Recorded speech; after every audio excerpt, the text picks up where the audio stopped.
Cette vidéo concerne la méthode d'étude et vous permettra d'apprendre vos cours plus efficacement. Parfois, quand le prof est en train de vous donner cours, vous avez l'impression que vous comprenez exactement tout ce qu'il dit. Et dès que vous passez à la classe d'après, vous vous rendez compte que, alors là, c'est comme s'il parlait une autre langue. Vous comprenez presque rien à ce qu'il dit, vous n'arrivez pas vraiment à capter. Ça, c'est parce que chacun d'entre nous a sa propre dominance en termes de stratégie de communication. Et là, je vais vous initier aux différentes stratégies qui existent pour que vous puissiez enfin décrypter cette différence qui existe parfois entre vous et le prof et ces similitudes qui existent. Alors, il existe, chacun d'entre nous a des stratégies d'apprentissage, ça peut être visuel, auditif ou kinesthésique. Qu'est-ce que ça veut dire? C'est qu'une personne, au moment d'apprendre, va faire appel à des images visuelles pour se souvenir d'un cours. Ou elle va vouloir se souvenir auditivement, c'est-à-dire se rappeler à travers beaucoup de paroles de ce qu'elle a à apprendre, ou également, elle va devoir faire des gestes, faire les exercices pour pouvoir apprendre. Et là, par exemple, quand vous vous retrouvez devant un enseignant et que lui, il passe son temps en train de vous écrire au tableau, si c'est votre dominance, si vous-même vous apprenez mieux en regardant les choses, vous allez bien comprendre. Si par contre, vous préférez plutôt qu'on vous raconte une histoire, qu'on vous raconte beaucoup de choses, qu'on vous détaille beaucoup de choses, là, ça va être un peu plus difficile et vice-versa. Pareil. Donc là, vous arrivez un peu à décrypter les différences qui existent entre les personnes. Et là, nous allons voir comment est-ce qu'on va faire pour savoir repérer quelle est votre dominance. Alors, pour pouvoir repérer les dominances, alors on peut le faire par le regard. Une personne à dominance visuelle, c'est quelqu'un qui se souvient des images, des schémas, beaucoup.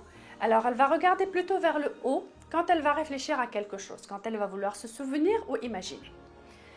Elle va parler très très vite et elle va surtout parler du haut du corps. Par contre, la personne à dominance auditive, c'est une personne qui veut toujours comprendre pourquoi des choses.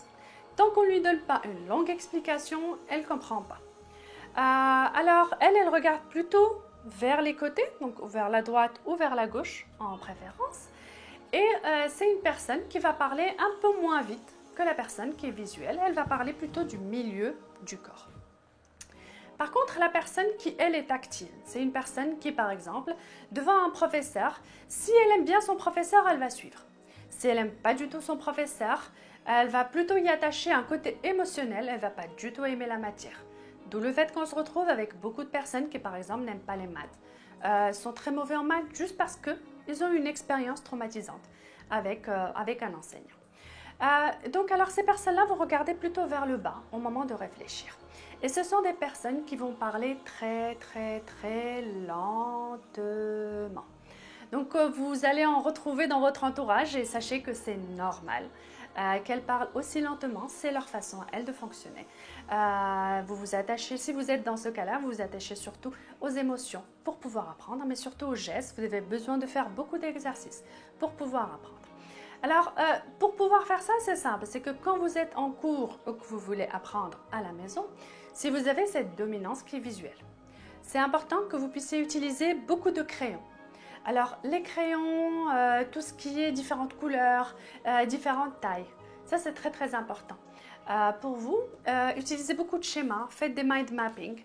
Par contre, si vous avez une dominance qui est audio, privilégiez plutôt les MP3. Enregistrez-vous en train de parler ou enregistrez votre prof en train de parler ou travaillez en groupe de telle manière à ce que d'autres personnes vous réexpliquent votre cours. Si vous avez une dominance émotionnelle, utilisez l'émotion pour pouvoir provoquer le souvenir. Faites beaucoup d'exercices, beaucoup d'applicatifs, réécrivez votre cours et c'est ça qui va vous permettre de pouvoir mieux vous souvenir de vos cours. Donc voilà un tout petit peu pour ce petit topo sur les stratégies d'apprentissage, ce n'est qu'une initiation. Ainsi, vous pouvez mieux vous adapter par rapport à votre enseignant, mais surtout par rapport à votre apprentissage. Et merci de votre attention.